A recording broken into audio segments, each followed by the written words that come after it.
There are many benefits to being trusted. And if you don't know that already, then where have you been throughout my entire podcast for 3 years? One condition to be trusted is to be trustworthy. Now, it's not a guarantee that you will actually be trusted if you are trustworthy, but it is a condition, an important condition, and it is the condition that really relies on you, that you can control. So what makes you trustworthy? Over the years, I observed 8 laws of trust, more like how trust behaves, and I developed my 6-component relative trust model. But today, instead of talking about these, I will talk about the 3 principles of trustworthiness that drive this model. I'll do it right after this.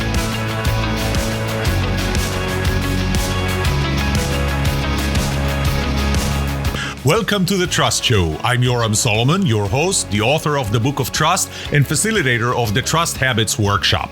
My mission is simple. I want to help you form habits that build your trustworthiness, because the answer to this question will have the biggest impact on your personal and professional success or failure. Can I trust you?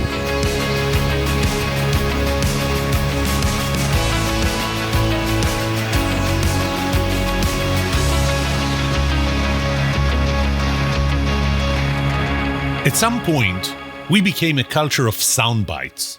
We look for silver bullets, something that would make you rich in like 3 minutes. We look for simplicity. A plus B equals C. That's it. We don't want to get anything that's more complex than that. I saw a post that already repeated itself a couple of times by one of someone who considers himself, and others may consider him a thought leader. And all he posted was, "Together is better." 3 words. And you should see the comments that this gets. "Oh, this is amazing. This is so simple. This is so important." But life is not that simple. Life is more nuanced. We're also obsessed with leadership. By the way, everybody has to be a leader. There is no option to not being a leader. You must be a leader. You can lead yourself, then you are a leader. And when it comes to trust or trustworthiness, it's absolute and universal. I'm going to give you a set of behaviors or traits or things that will make you trusted. And if you do them, it's a checklist. If you do them, and if you can check each one on the good side, then you're going to be trusted. Period. By everyone. And it's absolute and it's universal. But in reality, there are nuances. You know what? One of the best quotes that I like comes from, obviously, the best TV show ever made, if you ask me, The West Wing. So there is a debate. It's kind of halfway through that show that the president is running for re-election, and he's running against the governor of Florida. Okay, and the governor of Florida says, maybe I'll prepare you before that, they are always looking, his staff, the president's staff, is looking for 10-word answers. 10-word answers all the time, 10-word answers. Because that's simple, because it's a soundbite, because we're a culture of a soundbite. And by the way, that TV show was recorded probably more than 20 years ago. So it's not something that happened just recently. Anyway, during the debate, the interviewer asks, or the moderator asks the governor of Florida, the contendant, he asked him about tax cuts. And the governor responds with, "The American people know how to spend their money better than the federal government does." That's it. The American people know how to spend their money better than the federal government does. And then he turns to the president, who needs to provide an answer. And he has 60 seconds to give an answer. And he pauses. And it's kind of a pregnant pause, and everybody looks at him, and it's like something happened. And then he says this, and this is a direct quote from a TV show, but it's a direct quote. Here it is. That's the 10-word answer my staff has been looking for weeks. There it is. 10-word answers can kill you in political campaigns. They're the tip of the sword. But here's my question. What are the next 10 words of your answer? Your taxes are too high, so are mine. Give me the next 10 words. How are we going to do it? Give me 10 after that, and I'll drop right off the race right now. And here's the part that I really, really like. Every once in a while, there is a day with an absolute right and an absolute wrong. But those days are almost always include body counts. Other than that, there aren't very many unnuanced moments in leading a country that's way too big for 10 words. You know what? Trust is way too big for 10 words. Trust is way too big than for together is better. Trust is much more nuanced than that. Sure, we want trust to be simple. We would like to have a checklist of what will make us trusted by everyone, but it doesn't work that way. So we have an option here.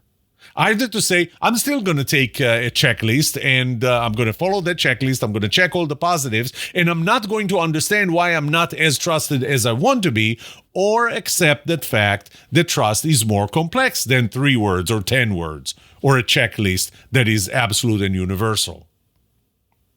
You know, first of all, trust is relative. And that's the first of the 3 components, the relativity of trust. Trust is relative. Actually, the relativity of trust was the title that I gave to my second TEDx talk. Take what you would consider the most absolute thing, or the most universal thing, telling the truth. Let me ask you this. Would you trust someone who knowingly and intentionally lies to you? I think that most likely your answer right now is no, absolutely not. You don't have to think about it. Well, when you ask the question, do these pants make my butt look too big? What do you want them to answer? Do you want the truth? Well, some people would want the truth. Other people would just want a compliment. So if the other person says, you look just fine, even if they don't think that, that means that they knowingly and intentionally are lying to you. Should you not trust them? Maybe you should actually trust them because they care about your feelings, because of their intentions in lying to you. You know, once I traveled, when I lived in Israel, I traveled to the U.S., and as it turns out, a day or two after my trip had started, it was a business trip, and a day or two after it started, my father was hospitalized, and nobody told me. My wife didn't tell me. My mother didn't tell me. My sister didn't tell me. I called them pretty much every day, and nobody told me my father was hospitalized. They lied to me. Should I never trust them again? Because they lied knowingly and intentionally. Or should I consider their intentions? And you know, telling the truth is like the one value that should be universal and absolute. Even that is nuanced.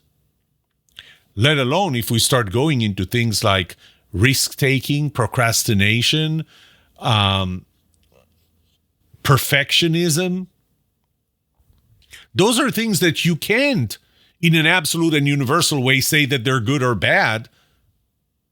But the problem is that when you have people on 2 extremes, the 2 opposite extremes of any of those dimensions, risk-taking, procrastination, perfectionism, and a lot others, when you get people that are on the 2 extremes of those dimensions, you're not going to get trust.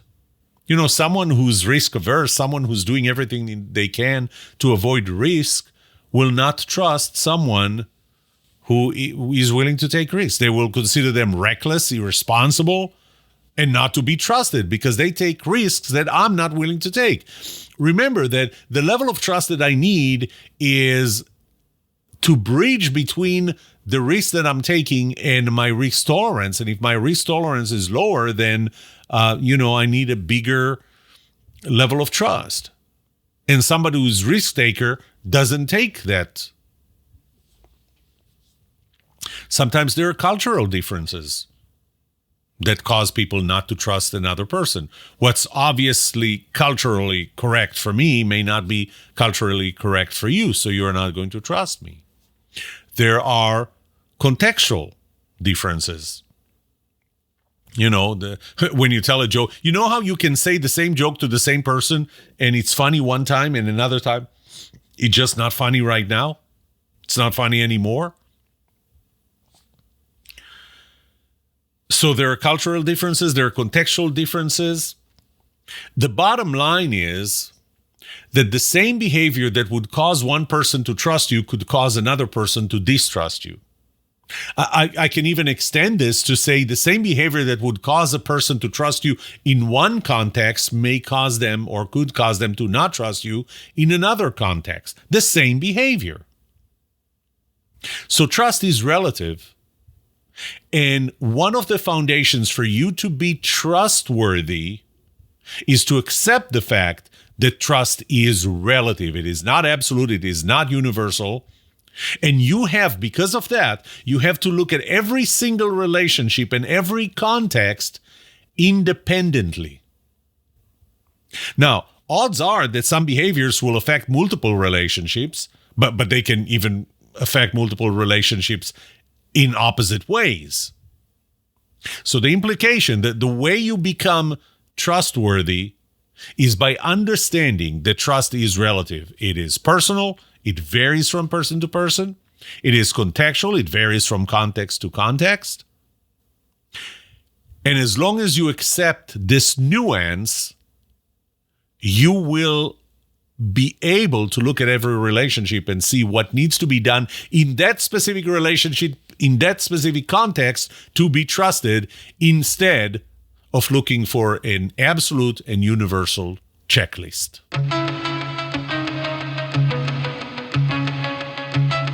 Okay, so the first principle of being trustworthy is the relativity of it. The second is empathy.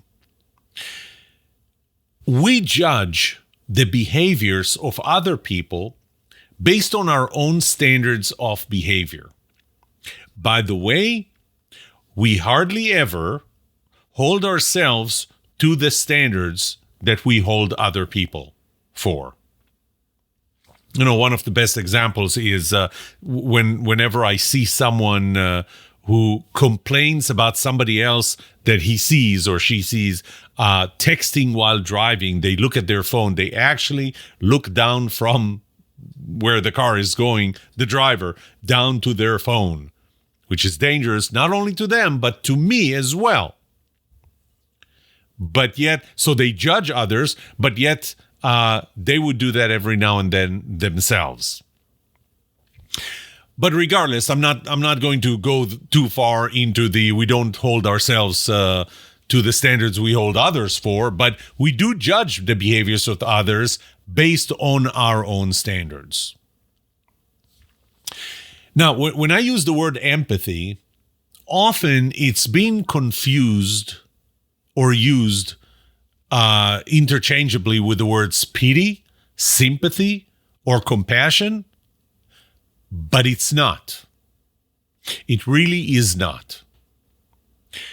Before I move on to my definition of empathy and what does it mean in order for you to be trustworthy or more trustworthy, there was research done in 2017 based on the World Values Survey database. It was done by Santos. He's the main researcher and a few others. And what they found was that over a period of 51 years in 78 countries, the level of what they refer to as individualism in practices and values has increased by 12%. Now, to put this in simple words, individualism, that's the world revolves around me. I care more about me than I care about the rest. So over 51 years, it increased 12%. Now, not that 12% is something to sneeze at. 12% is pretty significant, but you may be thinking, over 51 years, 12%. So, over the next 50 years, we're going to have another 12% or so. The thing is that this was globally, and some countries did not show an increase. Some may have even shown a decrease in individualism, while in English, and the researchers have separated English-speaking countries. They separated several regions in the world, and what they found was that in English-speaking countries, such as the great old United States of America, the level of individualism in values and practices increased between 60% to 69%, respectively. Now, that's very significant. So we are a lot more focused on ourselves, believing the world revolves around us, and it makes us less empathetic. So let's define what empathy is so that we'll see how that affects your trustworthiness. Your empathy is your ability to see things from another person's perspective as if you were them. Now, we interact with another person, and sometimes, as I said, we judge them based on our own standards of behavior. We also judge them based on where we are in life. If you're familiar with the Maslow's hierarchy of needs, you know that at the bottom level, those are, our immediate physiological needs. You need air, you need water, food, shelter, and you need some warmth. You need some very, very basic things. Otherwise, you stop breathing, you stop living, period. You die. Once you have those, then we're going to a level above and a level above. I can start worrying about the biggest things that I need to worry about, as long as things that are more important are already covered. Okay? And at the top levels, you have things like self-esteem and self-actualization. Am I really reaching all of my potential? Am I really reaching everything that I could reach? And the thing is, we take our perspective and we apply to another person that we want to be trusted by, and we completely ignore the fact that they might be at a different level, at a different place in their lives. I may worry about whether I should publish book number 20 and whether I have fulfilled my destiny and my vision of writing that book and whatever, while the person that I want to be trusted by is worried about whether they make rent for next month or this month, whether they're going to be evacuated from their house. Maybe they worry about not being loved. That's more fundamental than self-actualization by publishing book number 20. So it's our ability to take ourselves outside of our own context, outside of where we are, and see things from their perspective. Now, be careful with putting yourself in their shoes, because they're not you. And so you have to look at what things look like from their perspective as if you were them. They may have gone through things in life that you haven't, and you have to keep that in mind when you look at yourself from their perspective. What does this mean? What are the implications for being trusted? Well, the world does not revolve around you. It starts with your understanding, your acceptance that the world does not revolve around you. That's the first step for being trusted, because the moment you understand the world does not revolve around you, the moment you understand that other people are not like you, is the moment you understand that things look differently from the other side. That might be the moment that you understand and accept that there are two sides to every story. And I'm sorry, I have not yet. Every time I bring this up, there are people who say, no, there are certain stories that only have one side. I'm sorry, every single story has two sides. You have to be able to see things from the other person's perspective as if you were them, if you want to be trusted by them. You have to be able to look at yourself from their perspective, being them, not being you, being them. because then you're going to see what they care about. Then you're going to see what you need to do, how you need to behave to be trusted by them. You know, I participated a lot. I facilitated a lot of strategy building processes or workshops. And one of the things that I find is that companies and people in general underestimate their competitors. They underestimate other people. They think that they're smarter than other people. And that's one of the things that you need to challenge in yourself. Do you believe you're smarter than others? Because when you do, you start using BS. That's bullshit, in case you didn't know. And you BS yourself into convincing others what you want to convince them with. There's a great quote that I thought was attributed to Winston Churchill, but apparently it came from Abraham Lincoln, who said, "You can fool some of the people all of the time, and all of the people some of the time, but you can't fool all the people all of the time." So you have to understand, one, that you're not smarter than others. And we already established that you have a different perspective than them, and it doesn't make their perspective less viable or less valid than yours. But you also have to accept that every person is born with a built-in BS detector. And unfortunately, that BS detector is becoming more and more desensitized to BS. So it can detect BS very quickly, but you know what? We're even getting to the point where if what you're saying is non-BS, no BS, they still don't accept it. Think about all the marketing tricks that are being used, marketing and sales tricks that are being used. It's like, here's the price of this car. You see an ad on TV. Here's the price of the car. You go to the website. Here's the price of the car. It's $199 a month. You go to the dealership. It's $312 a month. And you go, but you said $199. I saw it on TV. It was $199. I saw it on your ad. It was $199. On your website, it was $199. How is it $312? And they say, well, this car has more features. I don't want those features. I want the $199. Well, we don't have a car that's $199. Why did you advertise $199? What do you think happens? You keep doing that. You keep using BS. What do you think happens? They assume everything that comes out of your mouth is BS. They think that everything that comes out of every person's mouth is BS.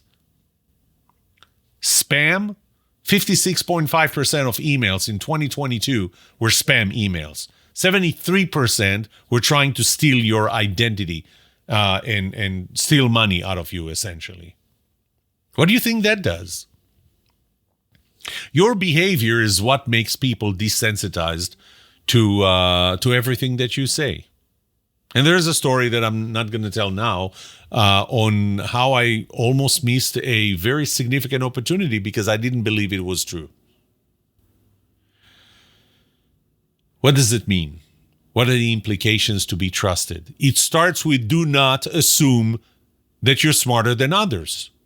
Do not assume that you can BS your way into talking them into, whatever you want them to believe. Even if you can do it momentarily, it is not going to be long term. No BS. Be authentic. Be yourself. Use high integrity. That's how you build trustworthiness.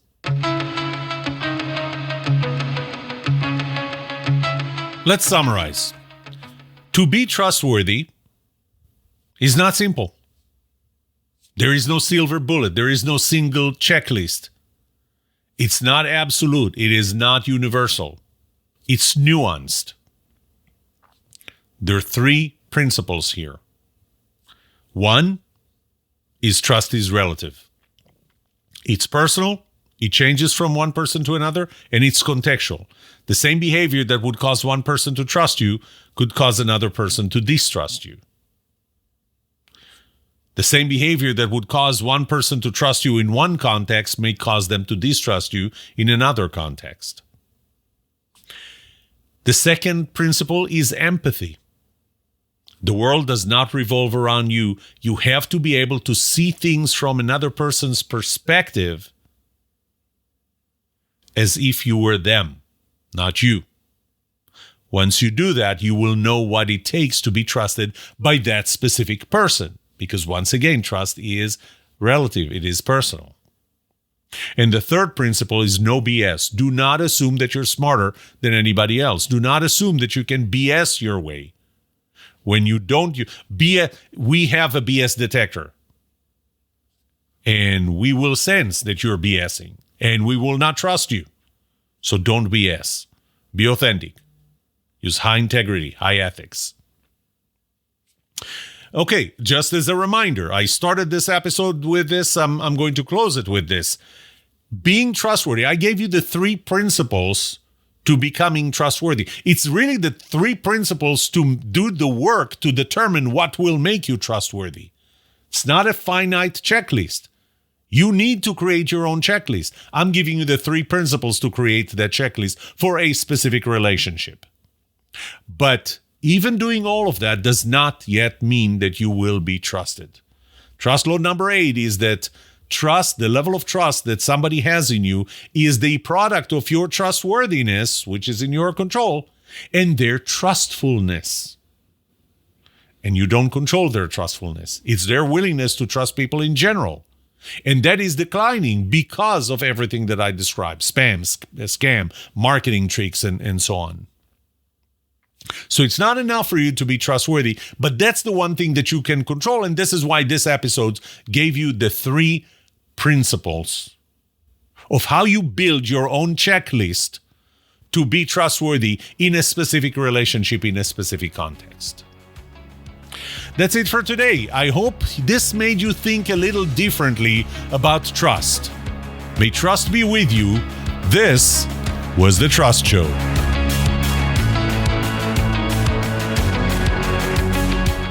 What would you like to know about trust and trustworthiness? Let me know and I'll answer it in a future episode. I would love to hear from you. Email me at yoram@thetrustshow.com.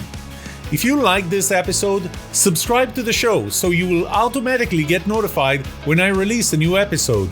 Rate it. Write a review for this podcast because those ratings help not only you, but also others looking for podcasts just like this. If you're looking for more resources to learn about how to build trust, be trusted, or know who to trust, look up my workshops, online courses, books, or go to my website, trusthabits.com. And remember that the answer to these 2 questions will have the biggest impact on your personal and professional success or failure.